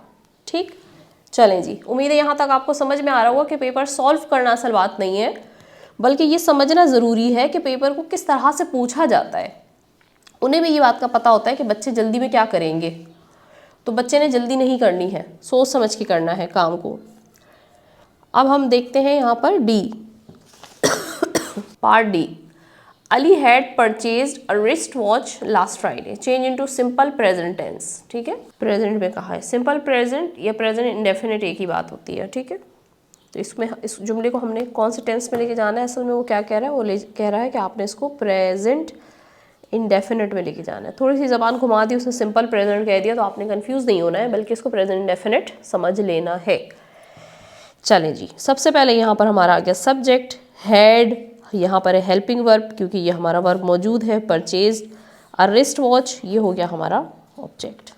ठीक है, प्रेजेंट इंडेफिनिट बनाने के लिए सबसे पहले हम अपना स्ट्रक्चर बना देते हैं। सब्जेक्ट आ जाएगा अपनी जगह पर अली, ठीक है, परचेज हमारा हेल्पिंग वर्ब है हमारा परचेज। ठीक है, प्रेजेंट इंडेफिनिट में हेल्पिंग वर्ब हम अमूमी तौर पर नहीं लगाते हैं, हम तब लगाते हैं जब हमें नेगेटिव या इंटेरोगेटिव बनाना हो। चूँकि हमारा जो जुमला है वो नेगेटिव या इंटेरोगेटिव नहीं है बल्कि असर्टिव जुमला है, तो हमें हेल्पिंग वर्ब की ज़रूरत नहीं है। यहाँ पर हम लगा देंगे अली परचेज। ठीक है, ठीक हो गया? नहीं, ठीक नहीं हो गया, इसलिए कि प्रेजेंट इंडेफिनिट का जुमला जब भी हम बनाएंगे और हमारे पास थर्ड पर्सन प्रोनाउन होगा जो कि ही, शी, इट, दे या कोई नेम जैसे कि अली है, तो फिर हम वर्ब के साथ एस या एस का इजाफा करना होता है। तो यहाँ पर हम एस का इजाफा करेंगे, अली परचेजेज, ये ख़ास बात है इस जुमले के अंदर। ठीक है, अली परचेजेज अ रिस्ट वॉच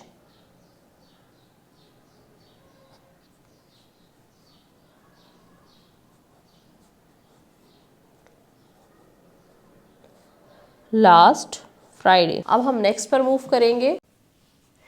अच्छा जी, यहाँ पर अब हमारे पास आ गया है, अच्छा जी, यहाँ पर अब हमारे पास आ गया है part E. Has it been drizzling since noon, change into future perfect continuous. ठीक है, फ्यूचर परफेक्ट कंटिन्यूअस। सबसे पहले तो हमें फ्यूचर परफेक्ट कंटिन्यूअस का हेल्पिंग वर्ब पता होना चाहिए।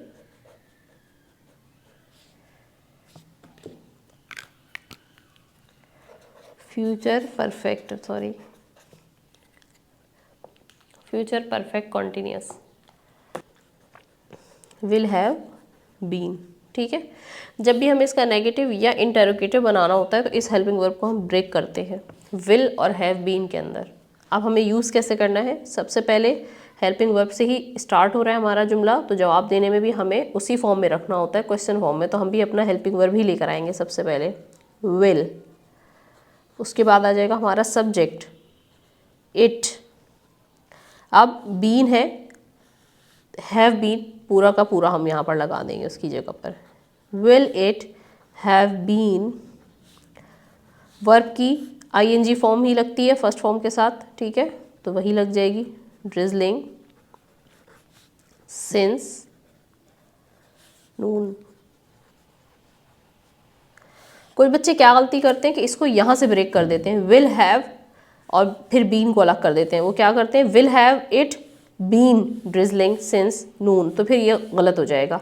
सिर्फ विल को आपने शुरू में ले आना होता है और बाकी जो इसका हैव बीन है वो सब्जेक्ट के फिर बाद में आता है। तो इस तरह करके ये हमारा जुमला यहाँ पर कंप्लीट हो गया। एफ में ये क्या कह रहे हैं, she speaks English very well, change into simple past tense. ठीक है, सिंपल पास्ट का भी मतलब ये क्या है कि हमें पास्ट इंडेफिनिट में जाना है। जो भी टेंस आपसे पूछा जाए उसका स्ट्रक्चर आपको पता होना चाहिए। पास्ट सिंपल पूछा है तो अगर जिसको हम पास्ट इंडेफिनिट भी कहते हैं तो इसमें हमेशा हमें ये पता होता है कि हम वर्ब की जो है वो कौन सी फॉर्म यूज़ करते हैं, सेकंड फॉर्म यूज़ करते हैं। ठीक है, सब्जेक्ट या आ गया, वर्ब या आ गया, ऑब्जेक्ट हमारा है ये, तो सब्जेक्ट अपनी जगह पर इंग्लिश शी, सब्जेक्ट अपनी जगह पर शी, वर्ब की सेकंड फॉर्म लगनी है स्पोक, स्पीक की सेकंड फॉर्म है spoke. She spoke English, she spoke English very well, full stop. ठीक है, ये भी एक आसान वाला था, इतना मुश्किल नहीं था, लेकिन बच्चे क्या करते हैं, इसके अंदर गलती स्पोक के साथ एस लगा देंगे, स्पोक्स, स्पीक्स है तो स्पोक्स कर देंगे, तो ये गलती इस तरह की नहीं करनी है जी। अच्छा जी, ये आ गया कंडीशनल सेंटेंस। ठीक है, इसको भी इंशाल्लाह ताला हम कभी डिटेल से कवर करने की कोशिश करेंगे, इस टॉपिक को भी। कंडीशनल सेंटेंसेस इफ़ और देन वाले होते हैं। इसके अंदर हमसे ये बताया जाता है कि जी इफ़ यानी अगर, जैसे मैं कहती हूँ कि अगर बारिश हुई तो हम मार्केट नहीं जाएंगे, अगर बारिश ना हुई तो हम मार्केट चले जाएंगे, अगर मेहमान आए तो बिरयानी पकेगी और अगर ना आए तो नहीं पकेगी। तो इसको हम कहते हैं कंडीशनल, यानी मशरूत जुमले होते हैं कि अगर ये हुआ तो ये कर लेंगे, अगर ये ना हुआ तो नहीं करेंगे।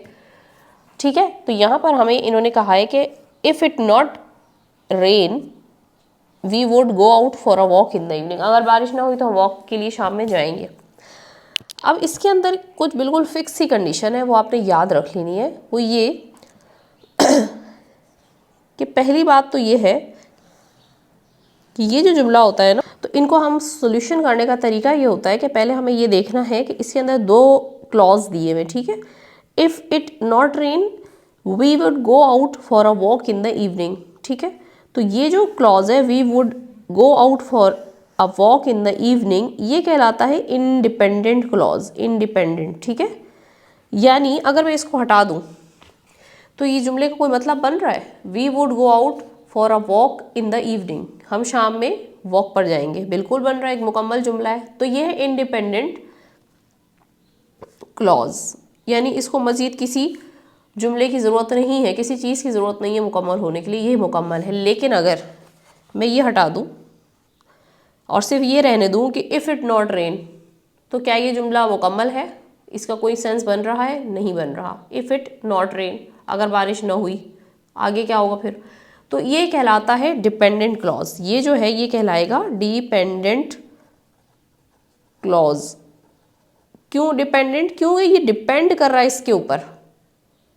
अगर ये जुमला नहीं है आगे वाला तो यहाँ तक इस जुमले का कोई मतलब ही नहीं है, इसका कोई फ़ायदा ही नहीं है। इसका फ़ायदा तब है, ये जुमला मुकम्मल तब होगा जब इसके आगे ये जुमला लगेगा। लेकिन अगर ये ना हो तो ये जुमला फिर भी मुकम्मल है, इसको इसकी ज़रूरत नहीं है, लेकिन इस वाले पार्ट को, इस वाले पार्ट की ज़रूरत है। समझ आ गई बात। पहले तो आपको ये पता होना चाहिए डिपेंडेंट और इंडिपेंडेंट क्लॉज क्या होता है। ठीक, यहाँ तक समझ आ गया होगा। अब जो डिपेंडेंट है उसको हर बात इंडिपेंडेंट की ही देखकर चलनी होगी। अब वो हमसे कहता है कि जी इसमें आपने करेक्ट फॉर्म ऑफ वर्ब लगाना है। तो करेक्ट फॉर्म ऑफ वर्ब हम अपनी मर्जी से उठा के कुछ भी नहीं लगा सकते, कि कुछ भी लगा देंगे। हमें ये देखना है कि हमारा जो इंडिपेंडेंट क्लॉज है वो क्या कह रहा है। वो ये कह रहा है कि we would go out for a walk, we would, हम जाएंगे। ठीक है, वर्ब की सेकेंड फॉर्म यूज़ कर रहा है, विल की सेकेंड फॉर्म यूज़ कर रहा है वुड। ठीक है, तो अब हमारा जो डिपेंडेंट क्लॉज है इसके अंदर भी हमें सेकेंड फॉर्म का ही यूज़ करना पड़ेगा। ठीक, अब सेकेंड फॉर्म रेन की क्या है, ठीक है, रेन्ड, लेकिन हम रेन्ड का यूज़ नहीं कर सकते। क्यों, क्योंकि नॉट लगा हुआ है ना, नेगेटिव जुमला बनाना है। नॉट के लिए हमें पास्ट इंडेफिनिट में अगर जाना है तो हमें डिड नॉट लगाना पड़ेगा, और डिड नॉट के बाद वर्ब की फर्स्ट फॉर्म लगती है। तो इसको हम सोल्यूशन करके देखते हैं, मज़ीद क्लियर हो जाएगा। इसको हमने सॉल्व ऐसे करना है, इफ़ इट नेगेटिव है और हमें जाना भी पास्ट इंडेफिनिट के अंदर है तो डिड नॉट हो जाएगा। रेन, रेन ही रहेगा क्योंकि हमने डिड लगाया, डिड जब भी लगता है तो वर्ब की फर्स्ट फॉर्म आती है उसके बाद, तो rain. If it did not rain we would go out for a walk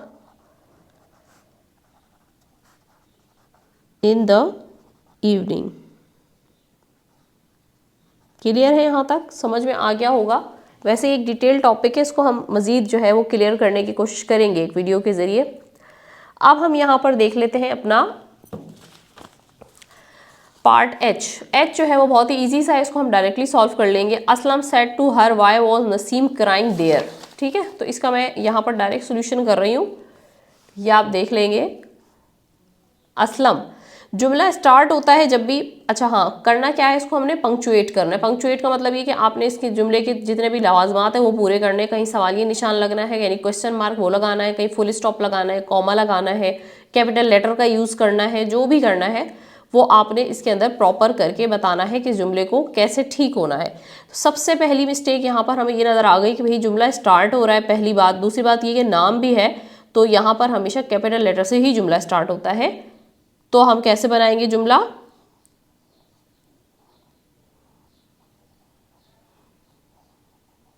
Aslam capital A, Aslam said to her. अब आपको ये देखकर याद आ रहा होगा सेड टू को, कि इस तरह का स्ट्रक्चर हम कब यूज़ करते हैं, जब हम नरेशन पढ़ रहे होते हैं। Said to her, why was Nasim crying there.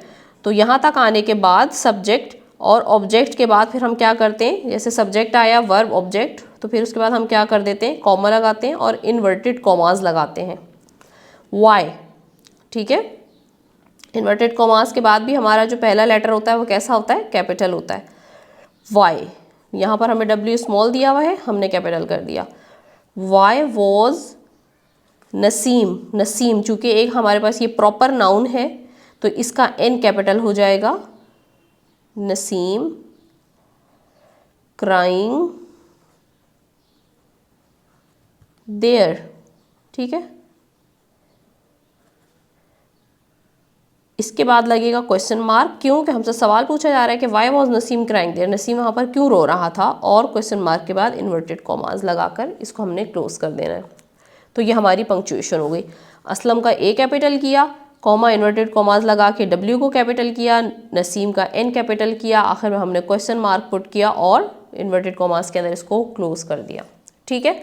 तो ये कोई इतना मुश्किल नहीं था, बस थोड़ा सा इसमें स्ट्रक्चर, इसके अंदर जो खास बात थी जो कि उन्होंने थोड़ी सी आपको दे दिया चैलेंजिंग काम, ये वाला था कि ये पहचानना ज़रूरी था कि यहाँ पर कॉमा इन्वर्टेड कॉमास लगने हैं, ठीक है। बाकी तो कर ही लेना था, इतना मुश्किल नहीं था। अब यहाँ पर हम देख लेते हैं कि जी क्वेश्चन नंबर 4 में क्या कह रहे हैं कि indicate the part of speech of underlined words, ठीक है। पार्ट ऑफ स्पीच आपने पढ़े, नाउन है, प्रोनाउन है, कंजंक्शन है, इंटरजेक्शंस है, ये सारी चीज़ें, वर्ब है, एडवर्ब है, एडजेक्टिव है, ये सब पार्ट्स ऑफ स्पीच है, ठीक है। तो अगर आपने उनको अच्छी तरह से पढ़ा है, समझा है, तो आप इसको बहुत इजीली अटेम्प्ट कर लेंगे, इसमें कुछ भी मुश्किल नहीं है। नंबर 1 देखिए, they are playing in the ground, they को अंडरलाइन किया है, तो दे क्या है यहाँ पर, बहुत ईजी है, बहुत ईजी है, ये तो प्रोनाउन है भाई, ठीक है, दे प्रोनाउन है। इसके बाद है alas, we have lost the match. Alas ये क्या है, ये एक इंटरजेक्शन है, आपकी किसी कैफियत को जाहिर करना किसी लफ्ज़ के ज़रिए, इसको हम इंटरजेक्शन कहते हैं।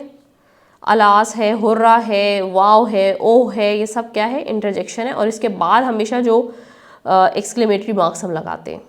अच्छा जी, नंबर 3 देखिए, we do not go to sleep immediately, ठीक है, we do not go to sleep immediately.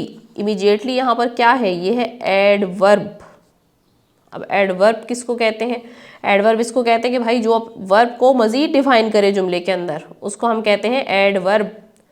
वरना जुमला यहाँ तक भी ख़त्म हो सकता था कि we do not go to sleep, जुमला मुकम्मल है, ख़त्म है कि हम सोने नहीं जाते हैं, लेकिन उसने मज़ीद सोने को मज़ीद उसने डिफ़ाइन किया, हम जल्दी सोने नहीं जाते हैं इमीजिएटली, तो फिर हम इमीजिएटली क्या हुआ, एडवर्ब, वर्ब को मज़ीद डिफ़ाइन कर रहा है। अच्छा जी, he is a clever boy, clever के नीचे अंडरलाइन किया है, तो क्लेवर यहाँ पर क्या है, क्लेवर है, एक खूबी है, एक क्वालिटी है। तो क्वालिटी को हम क्या कहते हैं, चाहे वो गुड हो या बैड, एडजेक्टिव कहते हैं। They will leave for London tomorrow, leave क्या है, बहुत ही ईजी है ये तो, वर्ब, ठीक है। इस तरह से ये बहुत इजीली आप सॉल्व कर सकते हैं, इसके अंदर कोई इतना मुश्किल नहीं है, लेकिन ये आपको अगर पढ़ा हुआ होगा अच्छे तरीके से तो आप कर पाएंगे इसको। मूविंग टूवर्ड्स नेक्स्ट, बच्चों यहाँ पर देखना है आपने, translate the following paragraph into Urdu या सिंधी, ठीक है, 5 मार्क्स का ये क्वेश्चन है। अब देखें, ये पैराग्राफ बहुत इजी सा है, बच्चे ट्रांसलेट भी कर लेंगे, लेकिन मैं बता रही हूँ कि प्रॉब्लम कहाँ पर आएगा वो देख लें। The aeroplane is a wonderful invention of the 20th century, जहाज़ 19वीं सदी की एक हैरान कुन ईजाद है। It is a flying machine, ये एक उड़ती हुई मशीन है। Which has a long body, जिसका एक लंबा जिस्म है। With wings on either sides, परों के साथ, ऑन आइदर साइड्स दोनों तरफ या दोनों अतराफ, ठीक है। साइड्स का लफ्ज यूज किया है, अगर आप तरफ कह देंगे तो ये गलती हो जाएगी, साइड्स है तो अतराफ। बहुत ट्रांसलेशन का मतलब ही आपने एक एक लफ्ज को देखना है कि अगर वो सिंगुलर पूछा है तो जवाब में सिंगुलर की मीनिंग्स देंगे, और अगर प्लूरल इंग्लिश यूज की हुई है उसकी तो आपने जमा में जवाब देना है। विंग्स है, ठीक है, विद विंग्स, परों के साथ, ऑन आइदर साइड्स, दोनों अतराफ। व्हेन इट फ्लाइज, जब ये उड़ता है। अब कुछ बच्चे क्या करते हैं, लिख देंगे व्हेन इट फ्लाइज, जब ये उड़ा, ठीक है, या जब ये उड़ेगा। नहीं, वो आपकी ग्रामर ही तो चेक कर रहा है, आपने पहचानना है जुमला कैसा है। ये है प्रेजेंट इंडेफिनिट का जुमला, व्हेन इट फ्लाइज, जब वो उड़ता है, हाई अप, ऊंचा, इन द एयर, हवा में, it looks like a great bee, वो एक बड़ी मक्खी जैसा दिखता है।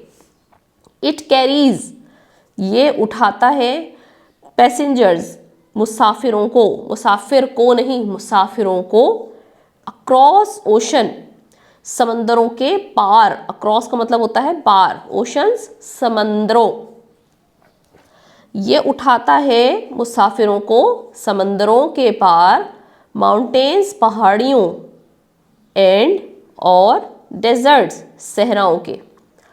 इट सेव्स टाइम, ये टाइम बचाता है, and most of the people, और ज़्यादातर लोग, love to travel by it, इसके ज़रिए सफ़र करना पसंद करते हैं, ठीक है। तो इन छोटी छोटी सी बिल्कुल चीज़ों का आपने ख्याल रखना है, तो ये भी काम आप बहुत अच्छे से जो क्वेश्चन है ये आप अटेम्प्ट कर पाएंगे, ठीक है। अब यहाँ पर आ जाते हैं हम सेक्शन सी की तरफ, डिस्क्रिप्टिव आंसर क्वेश्चन। इसके अंदर आपने जो सवालात आपको दिए जाएंगे वो थोड़े डिस्क्रिप्टिव फॉर्म में होंगे, अब तक आप शॉर्ट पार्ट अटेंड करते आए हैं। इसके मार्क्स हैं 40। Fill in the blanks according to contextual accordance from the option provided in the box.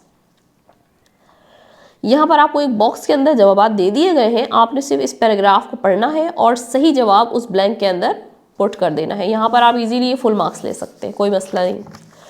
Part 7 की तरफ आए, right an essay of 120 to 150 words on any one of the following topics.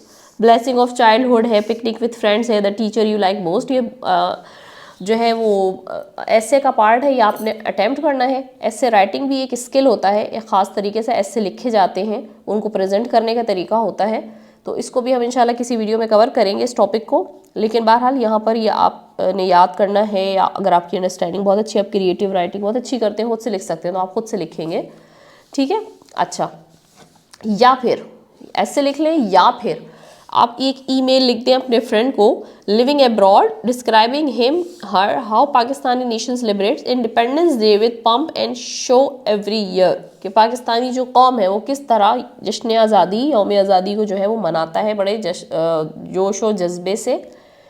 ये आप एक अपनी फ्रेंड को email करके बताएंगे। क्वेश्चन नंबर 8 देखें, write an application to your headmaster. अपने हेडमास्टर को एक एप्लीकेशन लिख दें कि to allow your class to visit the national museum Karachi, कि आपकी क्लास को जो है वो नेशनल म्यूजियम कराची का विजिट करवा दिया जाए, या और, ठीक है, या लिख दें, you are going for a shopping with your friends in a mall, you are very excited, the night before the shopping you sit down to write your diary, describe what you have planned for the shopping and also make a shopping list।